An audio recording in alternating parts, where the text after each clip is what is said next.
For 10 years I thought I was living the dream. My marriage to Ryan felt like a fairy tale, a storybook romance that everyone envied. He was the kind of man who seemed too good to be true, charming, attentive, and endlessly supportive of my dreams. Together we built a life filled with laughter, shared adventures, and plans for a future that felt as bright as the sun. Our home was our sanctuary, a cozy suburban house with a garden where I loved to spend my weekends planting flowers while Ryan tinkered with his latest DIY project. We hosted dinner parties for friends, traveled to new places whenever we could, and shared quiet nights on the couch with a glass of wine and a good movie. It was the kind of life I had always dreamed of, and I felt so lucky to have found it with him. As our 10th wedding anniversary approached, I wanted everything to be perfect. Ryan had been working longer hours lately, but I didn't mind. I knew he was doing it for us. Or at least that's what I told myself.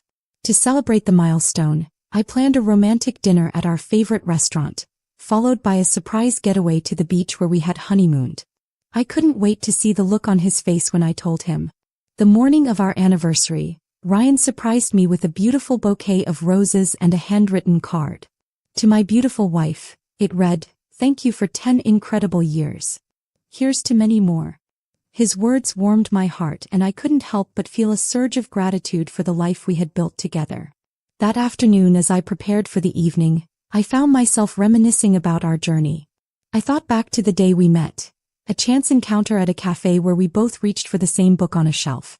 It was one of those moments that felt like fate, as though the universe had conspired to bring us together. From that day on, we were inseparable. Ryan had a way of making me feel like the most important person in the world, and I loved him deeply for it. By the time I arrived at the restaurant, Ryan was already waiting at our table. He looked as handsome as ever, his short black hair neatly combed and his blue eyes lighting up when he saw me. "You look stunning," he said, rising to kiss my cheek. The evening was perfect, or so it seemed. We laughed, reminisced about our favorite memories, and talked about the future. Over dessert, I presented him with the tickets to our getaway. His smile faltered for just a moment, but it was enough to give me pause. "This is amazing," he said quickly, recovering his composure. "You always know how to make me feel special." Still, that fleeting hesitation lingered in the back of my mind. Something about it felt As we drove home, I couldn't shake the feeling that there was something Ryan wasn't telling me. But I dismissed the thought, convincing myself that I was imagining things. After all, our life was perfect. Why would he have anything to hide? That night, as we lay in bed, Ryan pulled me close and whispered, "I'm so lucky to have you, Emma. Thank you for being my everything." His words were sweet, but there was a heaviness in his voice that made my chest tighten. Looking back, I realize now that this was the first crack in the facade of our perfect life. At the time, I didn't know that the man I loved, the man I had built my life around, was hiding a secret that would shatter everything I thought I knew. The morning after our anniversary dinner, I woke up feeling a lingering sense of unease. Ryan had left early for work, as he often did, leaving a sweet note on the kitchen counter. "Have a great day, love. Last night was amazing." His words should have reassured me, but the feeling of something being amiss stayed with me. I tried to shake it off, focusing on my own work and errands for the day. Yet, as I tidied up the house, I stumbled across something unexpected. A crumpled receipt tucked into the pocket of Ryan's blazer, which he had draped over the back of a chair.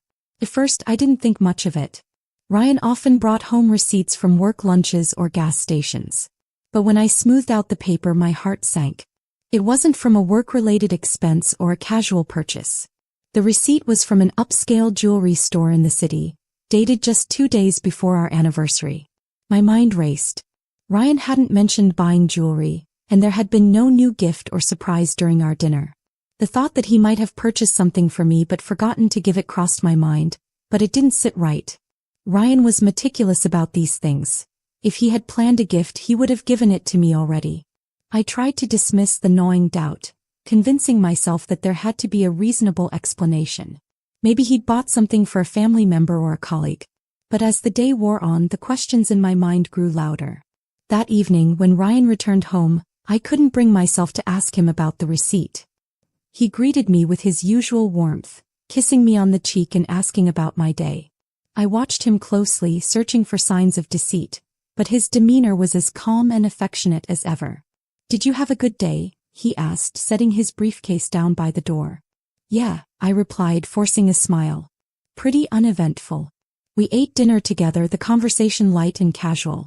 But I couldn't help noticing the way he glanced at his phone more frequently than usual, his expression briefly clouding each time a notification appeared. Later that night, as Ryan showered, I gave in to the growing unease and checked his phone. I had never done this before. I had always trusted him implicitly. But something about that receipt, and the way he had been acting, pushed me to cross a line I never thought I would. His phone was password protected as I expected, but I knew the code. It was our wedding date, an irony that wasn't lost on me as I unlocked the screen. What I found was nothing outright incriminating, but it was enough to make my stomach churn. A series of messages between Ryan and someone named S. Short, vague exchanges that didn't reveal much but hinted at something more. Can't wait to see you. I'll make it work. She doesn't suspect anything. The last message made my blood run cold. She doesn't suspect anything. Was I she? And if so, what was there to suspect? I felt a wave of nausea as I locked the phone and placed it back where I'd found it. My hands were trembling, my thoughts spiraling as I tried to make sense of what I had just seen. When Ryan emerged from the bathroom, towel drying his hair, he smiled at me like nothing was wrong. You okay? He asked, noticing the look on my face. Yeah, I said quickly, forcing myself to sound normal. Just tired. That night, I lay awake in bed, my mind racing with possibilities. Was I overreacting? Jumping to conclusions? Or was there something deeper going on, something I wasn't ready to face? The receipt and the messages became a knot in my chest, tightening with each passing day. I wanted to confront Ryan, to demand answers, but a part of me was terrified of what I might uncover. What if my suspicions were right? What if the life I thought was perfect was built on a foundation of lies? For the first time in our marriage, I felt truly alone. The man I had trusted with my heart, my future, and my dreams suddenly felt like a stranger. And as much as I wanted to believe there was an innocent explanation, the doubts were impossible to ignore. I resolved to dig deeper to find out the truth for myself. But as I began my search for answers, I couldn't have imagined just how far-reaching, or devastating, the truth would be. The days that followed were a haze of confusion and dread. The receipt and the cryptic messages weighed heavily on my mind, growing louder in my thoughts no matter how much I tried to ignore them. Ryan carried on as if nothing was wrong, his charm and affection undiminished.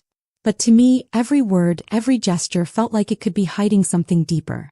I started to see things I hadn't noticed before. His late nights at work, which I had always attributed to his ambition, now seemed suspicious. The unexplained phone calls, the sudden need to step outside when his phone rang, all of it began to form a picture I didn't want to believe. One afternoon, as I folded laundry in our bedroom, I noticed Ryan's briefcase sitting slightly ajar. It wasn't unusual, he often left it there after work. But today something about it caught my attention. Against my better judgment, I opened it. Inside I found the usual papers, notebooks, and pens. But tucked into a side pocket was a small velvet box.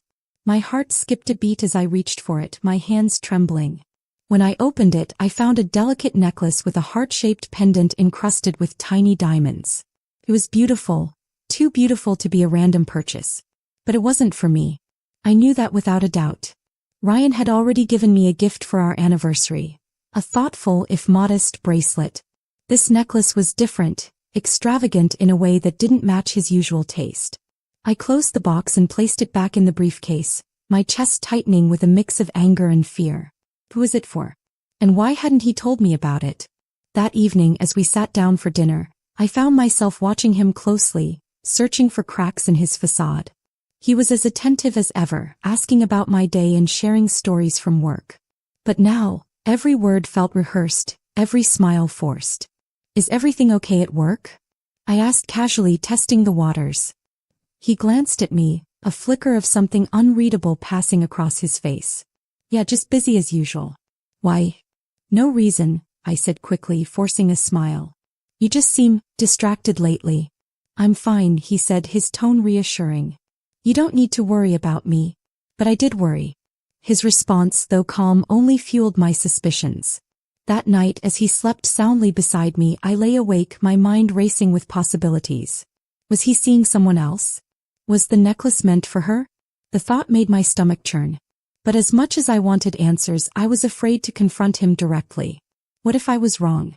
What if my suspicions destroyed something that wasn't broken? In the days that followed, I began to notice more inconsistencies. Ryan's stories about work didn't quite add up, and his schedule seemed to shift unpredictably. Once, when I called his office to ask a quick question, his assistant mentioned he had left early for a meeting. But when I asked Ryan about it later, he said he had been in the office all day. The lie, though small, felt monumental. If he could lie about something so trivial, what else was he hiding? One evening, as I cleaned the kitchen, I overheard Ryan speaking on the phone in the next room. His voice was low, almost a whisper, and I could only catch snippets of the conversation. "I told you I'll handle it. No, she doesn't know. Just give me more time." My heart pounded as I strained to hear more, but he ended the call abruptly, the sound of his footsteps approaching. I quickly busied myself with the dishes, pretending I hadn't heard anything. "Who was that?" I asked, keeping my tone casual. "Just work," he said, his expression unreadable. "Nothing important." But it was important, at least to me. And as much as I wanted to believe him, my instincts told me otherwise. I started piecing together everything I had discovered. The receipt, the necklace, the vague messages, the phone calls. Alone, each piece seemed innocuous enough. But together they painted a picture I couldn't ignore. A picture of a man hiding something. I decided it was time to take action. I couldn't live with the uncertainty any longer. If Ryan wasn't going to tell me the truth, I would have to find it myself. That night, as he slept, I opened his phone again, scrolling through his messages and emails. Most of it was mundane. Work updates, reminders, and the occasional exchange with friends. But buried among the threads was another conversation with S. Tomorrow at 7. Same place. It was short and vague, but it was enough. Whoever S was, they were meeting tomorrow. I felt a knot form in my stomach as I stared at the message. I had a choice to make: confront Ryan outright or follow him and see for myself. The thought of confrontation terrified me. What if he lied? What if he convinced me I was imagining things? No, I needed proof. And so, the next evening, I found myself sitting in my car a block away from Ryan's office, waiting for him to leave. My heart raced as I watched him exit the building and head toward his car. I followed at a safe distance, my palms sweaty against the steering wheel. When he pulled into the parking lot of a quiet cafe, I parked a few spaces away, watching as he entered the building. A few minutes later, a woman joined him at the table, a woman I didn't recognize. She was tall, with dark hair and an air of confidence that made my stomach churn. They spoke animatedly, their conversation impossible to hear from where I sat. But their body language told me everything I needed to know. My world began to unravel. Sitting in my car outside the cafe, I felt a storm of emotions brewing inside me. Shock, anger, sadness, and disbelief. The woman Ryan was meeting with was a stranger to me, yet her presence felt like an intrusion into my life, an unraveling of everything I thought I knew. They sat close, their conversation animated but intimate. Occasionally she would touch his hand and he wouldn't pull away. My heart ached with every passing second. I couldn't just sit there and watch. I needed answers, and I needed them now. Summoning all the courage I could muster, I stepped out of the car and walked into the cafe. The sound of the bell above the door made Ryan glance up, and when his eyes met mine, the color drained from his face. "Emma?" he stammered, standing up abruptly, his chair scraping against the floor. The woman turned to look at me, her expression a mixture of surprise and guilt. I folded my arms, my voice steady despite the whirlwind inside me. "Who is she, Ryan?" The woman looked between us, clearly flustered. I should go," she said, grabbing her purse and standing. "No," I said firmly, stopping her in her tracks. "I think you should stay. I'd love to know what's going on." Ryan ran a hand through his hair, his expression a mix of panic and frustration. "Emma, please, let's talk about this somewhere else." "Why? So you can come up with another lie?" I snapped, my voice rising. "I've had enough of your lies, Ryan. Who is she and what's going on?" The woman hesitated before speaking. "I'm Sarah," she said quietly, her voice trembling. I work with Ryan." "Work with him?" I repeated, my tone laced with disbelief.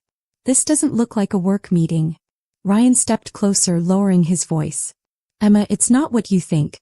"Then explain it to me," I said, my voice shaking. "Explain why you've been sneaking around, lying to me and meeting with her behind my back." "I deserve the truth, Ryan." For a moment he said nothing, his blue eyes searching mine as if looking for a way out. Finally, he sighed, his shoulders slumping in defeat. Let's talk outside, he said. I followed him out of the cafe, my heart pounding in my chest. The cool evening air did little to calm the fire raging inside me. I'm listening, I said, crossing my arms. Ryan looked at the ground, his voice barely above a whisper. Sarah, she's someone I've been working with on something important. Something personal. Personal? I echoed, my voice dripping with sarcasm. Like a new necklace? Or maybe a vacation I didn't know about. His head shot up, his eyes wide with realization. You went through my things? You left me no choice, Ryan, I said, my voice breaking. Do you have any idea what it's been like for me? Finding receipts, seeing messages, watching you act like a stranger in our own home? I thought I was losing my mind. He took a step closer, his expression softening. Emma, I didn't mean for any of this to happen. I was trying to protect you. Protect me? I repeated, my voice rising. From what? The truth? Because all you've done is hurt me. He hesitated, then took a deep breath. There's something I've been keeping from you, something I didn't know how to tell you. Sir, she's helping me with it. I stared at him, waiting for an explanation that never came. You're not making any sense, Ryan, I said, shaking my head. What could possibly justify this? Before he could answer, Sarah stepped out of the cafe, her expression uneasy. Ryan, she said hesitantly, I think it's time you told her everything. Everything about what? I demanded, turning to her. Ryan looked at me, his face pale. It's not what you think, Emma. It's not an affair. Then what is it? I asked, my voice cracking. What could possibly explain all of this? The lies, the secrecy, the sleepless nights wondering what I did wrong? He opened his mouth to speak, but the words seemed to catch in his throat. Finally, he said, It's about your health. I froze, the weight of his words sinking in. My health. Ryan nodded, his expression filled with guilt. I didn't want to scare you, Emma. But I found out something during one of your checkups last year. I wanted to be sure before I said anything, so I started working with Sarah to figure out how to help you. I stared at him, my mind reeling. What are you talking about? What did you find out? I don't have all the answers yet, he admitted, his voice trembling. That's why I've been meeting with Sarah. She's a specialist. But I didn't know how to tell you without worrying you. My world shifted as I tried to process his words. Was he lying again, or was this the truth? And if it was true, why hadn't he trusted me enough to let me in? I don't know what to believe anymore, I said, my voice barely a whisper. Ryan reached for my hand, but I pulled away. Emma, please, he said, his voice desperate. I never wanted to hurt you. Everything I've done was for you. I stepped back, shaking my head. If you really cared about me, Ryan, you would have trusted me. You would have told me the truth from the start. As I turned and walked away, tears streaming down my face, I realized that no matter his intentions, Ryan's lies had broken something between us. Something I wasn't sure could ever be repaired. The days following that confrontation were some of the hardest I'd ever experienced. My emotions were a tangled mess of anger, confusion, and a small sliver of hope that Ryan's words about my health had been a misunderstanding, or worse, another lie. Despite everything, a part of me wanted to believe him, but I couldn't ignore the betrayal of his secrecy. I avoided Ryan as much as I could. We lived in the same house, but it felt like we were strangers passing by, barely speaking. When he did try to talk to me, I couldn't bring myself to listen. The memory of his confession, his lies cloaked as protection, was too fresh, too raw. But my curiosity and fear got the better of me. Late one night, when Ryan was fast asleep, I opened his laptop, desperate to find the truth. My hands trembled as I searched through his files, and when I found a folder labeled Sarah's Notes, my stomach churned. Inside were documents and medical reports. My medical reports. The words blurred together as I skimmed through them, but a single phrase stood out like a neon sign. Potential early-stage neurological condition. Recommend further testing. I stared at the screen, my heart pounding. A flood of questions rushed through my mind. When had this happened? Why hadn't I been told? Why had Ryan decided to keep this from me? Before I could process what I was reading, I heard footsteps behind me. I spun around to see Ryan standing in the doorway, his face pale.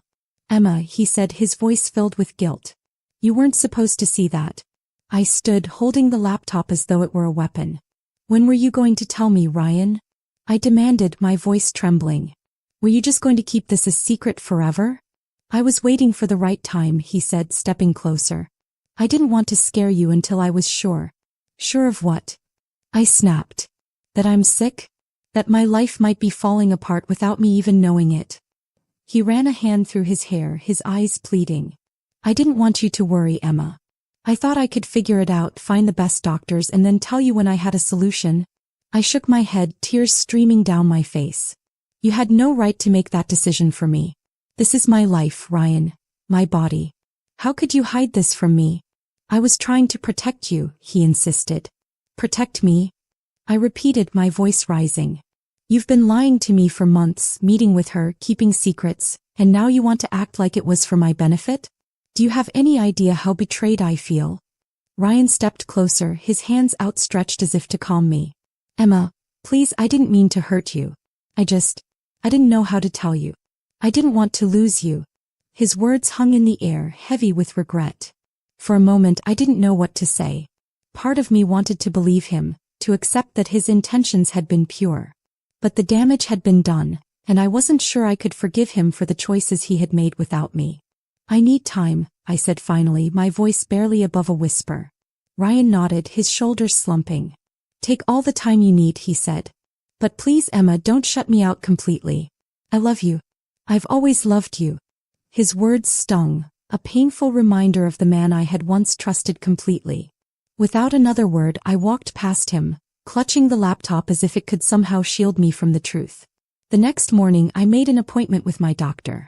If there was something wrong with me, I needed to hear it from a professional, not through Ryan's secrecy or Sarah's notes. Sitting in the sterile office, I felt a mix of dread and determination. The doctor reviewed my records and explained the situation calmly and clearly. There were early signs of a possible condition, but nothing definitive. Further tests would be needed to confirm anything, and even then the prognosis wasn't certain. I left the office feeling both relieved and overwhelmed. The problem wasn't as dire as I had feared, but it was still a possibility, a shadow hanging over my future. When I returned home, Ryan was waiting for me, his expression filled with worry. How did it go? He asked, his voice hesitant. I'll be fine, I said, my tone cold. For now. He nodded, relief washing over his face. Emma, I'm so sorry. I never wanted you to go through this alone. I thought I was helping. You weren't, I interrupted, my voice firm. You betrayed my trust, Ryan.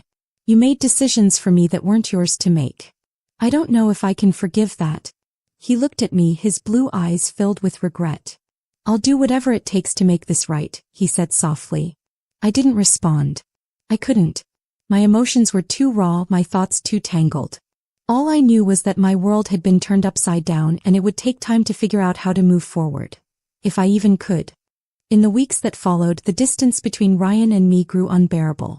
The house we had once filled with laughter and love now felt like a battlefield, every room echoing with unspoken words and lingering tension.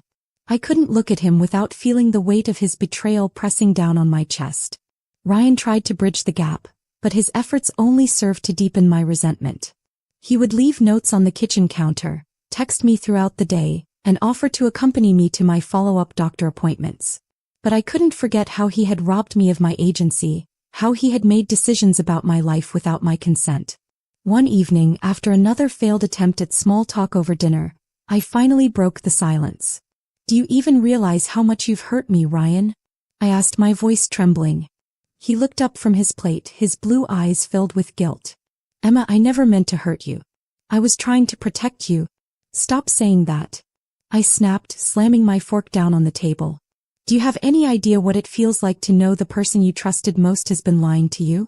Do you know how humiliating it was to find out from Sarah instead of you? Ryan flinched, but he didn't look away. I know I handled it wrong, he said quietly. But everything I did was out of love.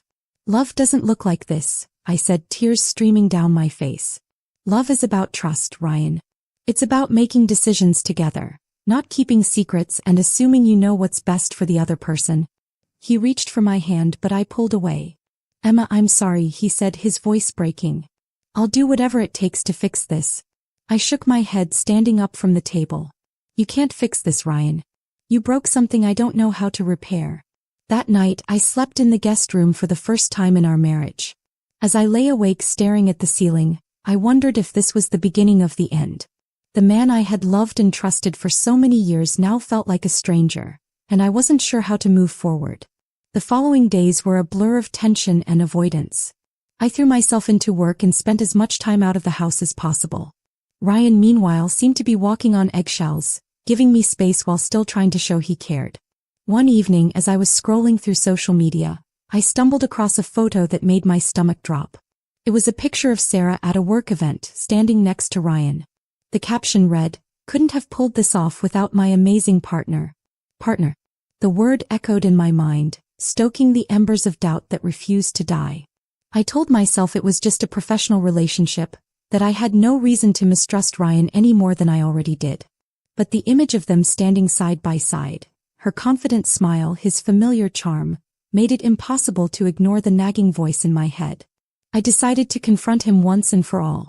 That night, I waited for Ryan to come home, rehearsing what I would say. When he walked through the door, I could see the exhaustion in his eyes, but I didn't care. I needed answers. "Ryan," I said, my tone firm. "We need to talk." He set down his briefcase, his posture tense. "What's wrong?" I took a deep breath, holding up my phone to show him the photo. "What is this?" He frowned, taking a step closer. "It's just a work event, Emma. You know that." "Do I?" I asked, my voice rising. "Because all I see is you and Sarah acting like you're the perfect team while I'm sitting at home, wondering if I can even trust you anymore." "Emma, that's not fair," he said, his voice filled with frustration. "I've told you everything. I've been transparent." "Transparent?" I interrupted, laughing bitterly. "You've been anything but transparent, Ryan. You lied to me for months. You kept me in the dark about my own health. And now you expect me to believe that nothing else is going on?" He ran a hand through his hair, his frustration evident. "I can't change the past, Emma," he said. "But I swear to you there's nothing between me and Sarah. She's just helping me navigate this mess I created." I stared at him, searching his eyes for the truth. For a moment I wanted to believe him, to let go of the anger and pain that had consumed me. But the wounds were still too fresh, the betrayal too deep. "I don't know if I can do this anymore," I said, my voice breaking. Ryan took a step closer, his blue eyes pleading. "Emma, please. Don't give up on us.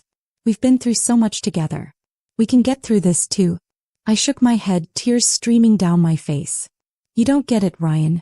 You broke something that might never heal. And I don't know if I have the strength to keep trying." As I walked away, his voice followed me, soft and filled with desperation. "I love you, Emma. I always have. But love wasn't enough. Not anymore." After that conversation with Ryan, I knew I needed space. Space to think, to breathe, and to figure out what I truly wanted. I couldn't keep living in a state of constant doubt and emotional turmoil. For too long, I had focused on preserving the image of a perfect marriage, even as cracks began to show. It was time to focus on myself. The next morning, I packed a small bag and left the house, telling Ryan I needed time to clear my head. He didn't try to stop me, but the look of pain in his eyes as I walked out the door lingered with me. I wasn't sure where I was going, but I knew I couldn't stay. I drove aimlessly for hours, finally ending up at a quiet inn on the outskirts of a small town. The place was quaint and peaceful, surrounded by rolling hills and trees that glowed golden in the late afternoon sun.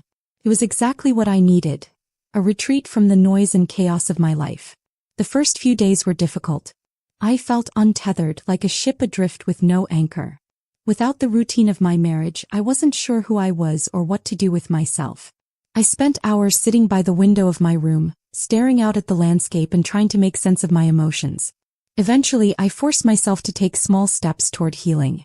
I started journaling, pouring my thoughts and feelings onto the page without filter or judgment. Writing became a form of therapy, helping me process the pain of Ryan's betrayal and the doubts I had about my own choices. In my journal, I began to ask myself hard questions. When had I stopped prioritizing my own needs? Why had I ignored the signs that something was wrong? And most importantly, what did I truly want for my future? One afternoon, as I sat on a bench overlooking a tranquil lake near the inn, I had a realization that hit me like a bolt of lightning. I had been so focused on salvaging my relationship with Ryan that I had forgotten to nurture my relationship with myself. For years, I had defined myself as Ryan's wife, as part of a unit, without fully exploring who I was as an individual. That realization was both painful and empowering. I decided it was time to rediscover myself, to figure out who I was outside of my marriage. I signed up for a yoga class at the inn, something I had always wanted to try but never made time for. I went on long walks in nature, letting the fresh air and quiet soothe my soul. I even started sketching again, a hobby I had loved in college but abandoned after getting married. Each small step felt like a victory, a reclamation of the person I had been before life got so complicated. A few days into my stay at the inn, I met an older woman named Margaret who was also staying there. She was vibrant and full of life, with a warm smile and a kind, understanding demeanor. "You look like someone who has a lot on her mind," she said one evening as we shared a pot of tea in the inn's cozy common room. I smiled weakly. "You could say that." Margaret nodded, her eyes twinkling with wisdom. "Sometimes life throws us curveballs that make us question everything. But those moments, as painful as they are, can also be opportunities to grow." Her words stayed with me long after our conversation ended. For the first time, I began to see my situation not as a tragedy, but as a chance to rebuild, to become stronger and more self-aware than I had ever been. By the end of my week at the inn, I felt a sense of clarity I hadn't experienced in months. I wasn't fully healed, far from it, but I was starting to understand what I needed to move forward. I couldn't keep living for someone else, trying to mold myself into the person Ryan wanted me to be. I had to start living for me. When I returned home, Ryan was waiting, his expression a mix of relief and apprehension. "Emma," he said softly, "I've missed you." I nodded, setting down my bag. "We need to talk," I said, my voice calm but firm. We sat at the kitchen table, the same place where so many of our conversations had taken place. But this time I was in control. "I've been doing a lot of thinking," I began, meeting his gaze. "And I've realized that I can't keep living like this, questioning everything, feeling like I don't even know myself anymore." Ryan opened his mouth to speak, but I held up a hand to stop him. "I need time, Ryan. Time to figure out who I am and what I want. I don't know if that means we can fix this or if it means going our separate ways. But I do know that I can't keep sacrificing my happiness for the sake of our marriage." His blue eyes filled with pain, but he nodded. "I understand," he said quietly. I hope you know how much I love you, Emma. I always have." "I know," I said, my voice soft. "But sometimes love isn't enough." Returning home marked the beginning of a new chapter for me. It wasn't easy stepping back into the life I had shared with Ryan, but this time my focus wasn't on him or our marriage. It was on myself. I had spent so many years putting his needs and our relationship first that I had forgotten how to nurture my own dreams and passions. The first step was reclaiming my space. I reorganized the house, creating a small corner in the living room for myself. A cozy nook with a desk, a chair, and a shelf filled with books and art supplies. It became my sanctuary, a place where I could write, sketch, and reflect.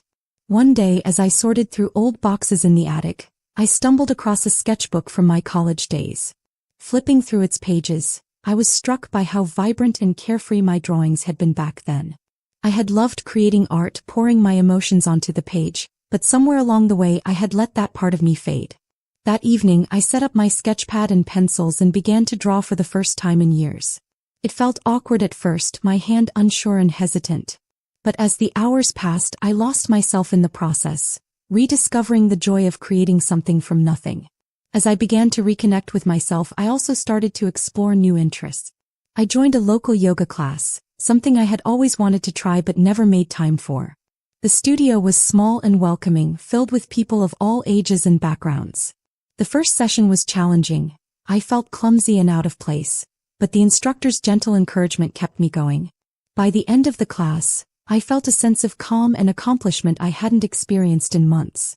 "You're doing great," the instructor said as I rolled up my mat. "It's not about perfection. It's about showing up for yourself." Her words resonated with me. For so long I had measured my worth by external standards, by how well I supported Ryan, by the image of our marriage, by the expectations of others. Now I was learning to show up for myself, to embrace imperfection and celebrate small victories.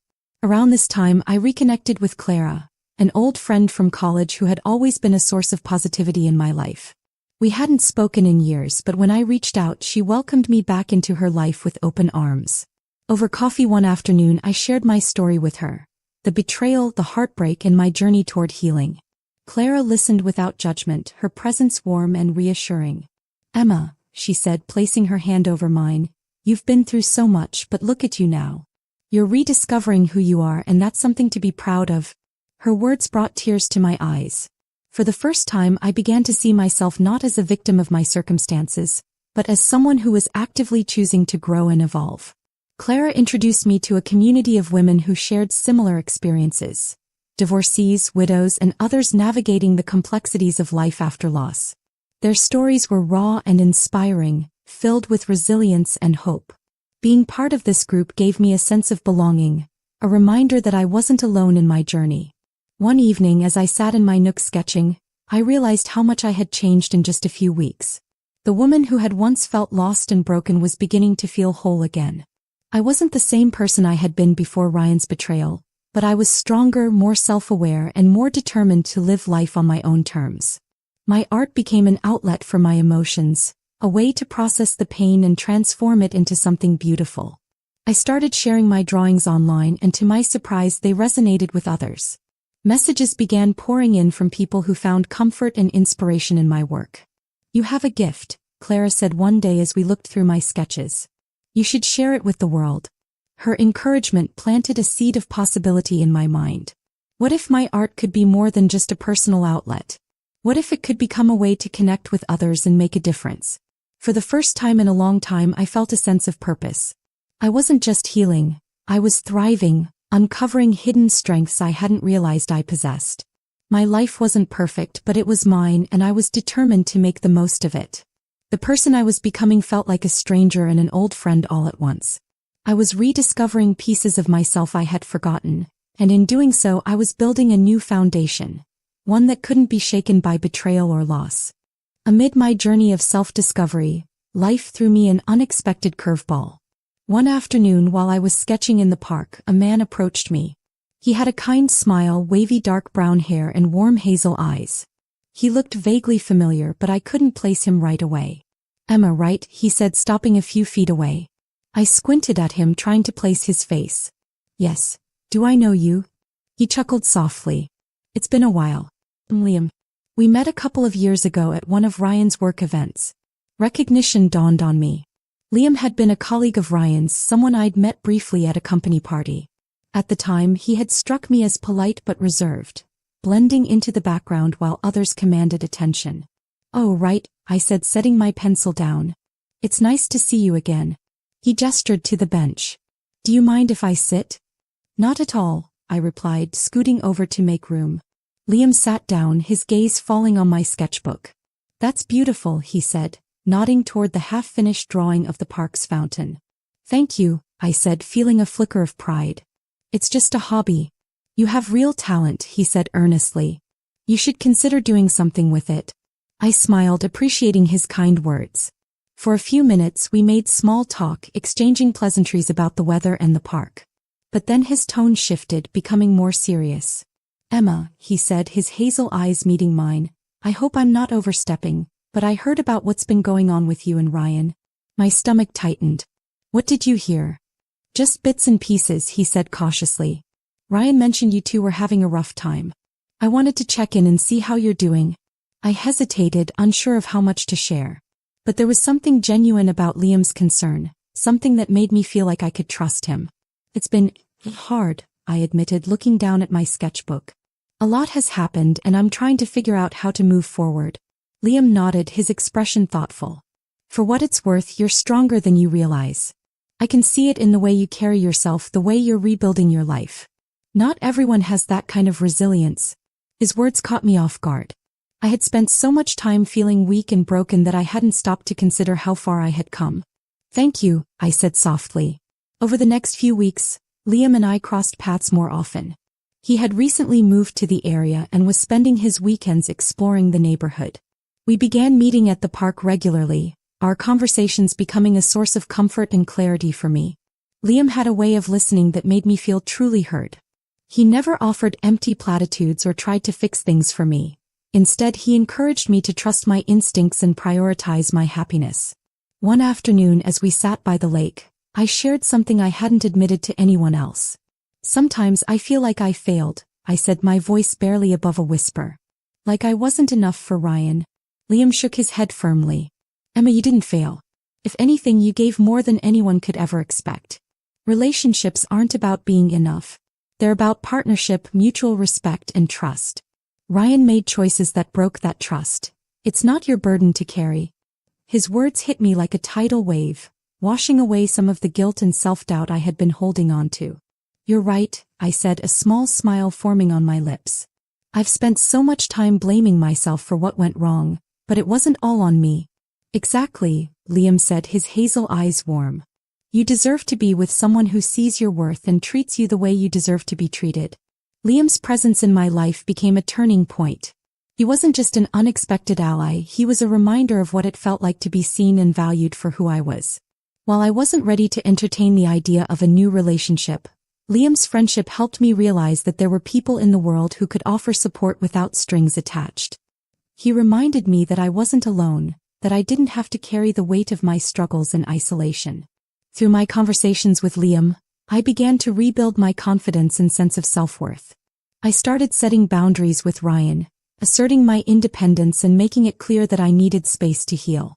Ryan didn't take it well, but I no longer felt responsible for his feelings. For the first time in years, I was prioritizing myself, and it felt liberating.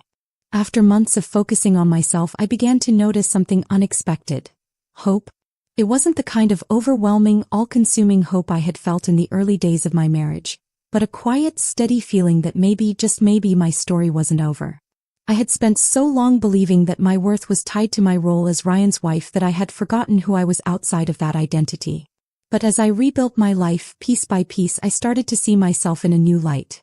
I was strong, creative, resilient, and capable of building a future that didn't rely on someone else's validation. One crisp autumn afternoon, as I sat at my favorite park bench sketching, Liam joined me. It had become our unspoken tradition to meet there, and I looked forward to his company more than I cared to admit. You've been working on that one for a while, he said, nodding toward the sketchbook in my lap. I smiled, holding up the page. It was a detailed drawing of the lake surrounded by golden leaves, the sunlight glinting off the water. I want to get it just right, I said. It's beautiful, he said, his voice soft. Just like everything you create. His compliment caught me off guard and I felt a blush rise to my cheeks. Over the past few months, Liam had become more than just a friend. He had become a source of encouragement and light in a time when I had needed it most. Thank you, I said, meeting his warm hazel eyes. We sat in comfortable silence for a while, watching the ducks glide across the water. Finally, Liam spoke, his tone tentative. Emma, can I ask you something? Of course, I said, closing my sketchbook. He hesitated, his gaze fixed on the lake. Do you ever think about starting over? About letting someone new into your life? His question hung in the air, and for a moment I didn't know how to respond. The idea of opening my heart again felt both terrifying and exhilarating. I think about it, I admitted. But it's hard. After everything that happened with Ryan, trusting someone feels risky. I get that, Liam said, turning to face me. But I also think you're one of the strongest people I've ever met. And if anyone deserves happiness, it's you. His words touched something deep inside me and I felt tears prick at the corners of my eyes. Thank you, Liam. That means more than you know. Over the next few weeks, our friendship deepened in ways I hadn't anticipated. Liam wasn't just a confidant, he was someone who genuinely saw me for who I was, flaws and all. He didn't try to fix me or push me into something I wasn't ready for. He simply showed up, day after day, with kindness and patience. One evening as we walked through the park, he stopped suddenly and turned to me. Emma, he said, his voice steady but full of emotion, I don't want to overstep, but I need to tell you how I feel. I care about you, a lot. And I don't expect anything from you, but I wanted you to know. His confession took my breath away. For so long, I had felt unworthy of love, convinced that my broken pieces were too jagged for anyone to hold. But Liam's words reminded me that love didn't have to be perfect. It just had to be real. I care about you too, I said, my voice barely above a whisper. A smile spread across his face, and for the first time in what felt like forever, I felt a glimmer of hope for what could be. As our relationship blossomed, I realized that love didn't have to be a grand, sweeping gesture. It could be found in the quiet moments, in the way Liam encouraged me to chase my dreams, in the laughter we shared over coffee, in the simple comfort of his presence. But more importantly, I learned that love wasn't about losing yourself in another person. It was about growing together, supporting each other while still holding on to your individuality. Liam taught me what it meant to be truly seen and valued, and in turn I began to see and value myself in ways I never had before. One day, as we strolled through the city hand in hand, Liam stopped in front of a small art gallery. "You should put your work in there," he said, nodding toward the window display. I laughed. "I'm not ready for that." "You are," he said firmly. "You're more ready than you think." With his encouragement, I submitted my work to the gallery, and to my surprise, they loved it. Seeing my art displayed for others to appreciate was a moment of pure joy, a reminder that I was capable of creating something meaningful, not just for myself but for others. Liam's support and love became a cornerstone of my new life. Together, we built a relationship founded on trust, respect, and genuine connection. And while the scars from my past hadn't completely faded, they no longer defined me. For the first time in years, I felt whole. Just as I began to feel truly at peace with my life, the past came knocking. Literally. It was a quiet Saturday morning, and I was sitting at my kitchen table, sipping coffee and sketching a new piece. The sound of the doorbell startled me. When I opened the door, I found Ryan standing there, looking as though he had aged years in the months since I had last seen him. "Emma," he said softly, his blue eyes filled with a mix of regret and hope. "Can we talk?" I hesitated, my heart racing. Part of me wanted to slam the door in his face, to protect the peace I had worked so hard to build. But another part of me, the part that still carried the weight of our shared history, wanted to hear him out. "Fine," I said, stepping aside. "But this isn't going to change anything." He nodded, stepping into the house he had once called home. He looked around, his gaze lingering on the changes I had made, the new art on the walls, the fresh flowers on the table, the cozy nook that had become my sanctuary. "This place looks different," he said, his voice tinged with sadness. "I'm different," I replied simply, crossing my arms. "What do you want, Ryan?" He sighed, running a hand through his hair.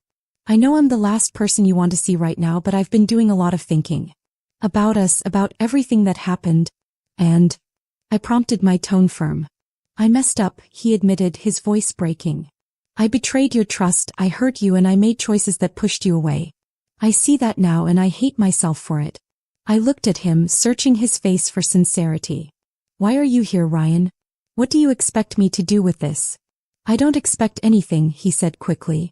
I wanted to apologize. To tell you how sorry I am for everything. You didn't deserve what I put you through, and I'll regret it for the rest of my life." His words hung in the air, heavy with emotion. For a moment, I didn't know what to say.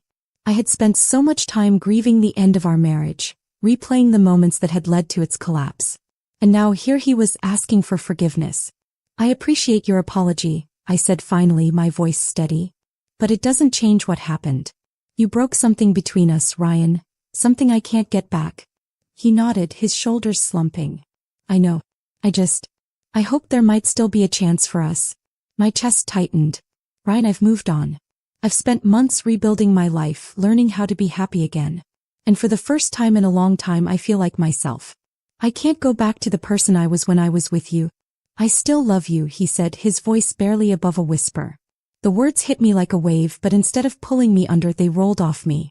"I don't doubt that," I said gently. "But love isn't enough. It wasn't enough then, and it's not enough now." He looked at me, his blue eyes filled with pain. "Is there really no hope for us?" I shook my head, my heart heavy but resolute. "No, Ryan. I've found someone who sees me for who I am, who values me and supports me in ways I didn't even know I needed. And more importantly, I found myself. I'm not going to give that up."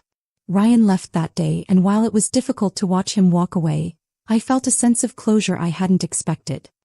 His apology, though overdue, allowed me to let go of the lingering resentment and anger I had carried. I didn't forgive him for his sake. I forgave him for mine. Holding on to the pain of his betrayal had weighed me down for too long, and it was time to release it. Liam, as always, was there to support me. When I told him about Ryan's visit, he listened without judgment, his hazel eyes filled with understanding. "How do you feel about it?" he asked. "Lighter," I said after a moment of reflection.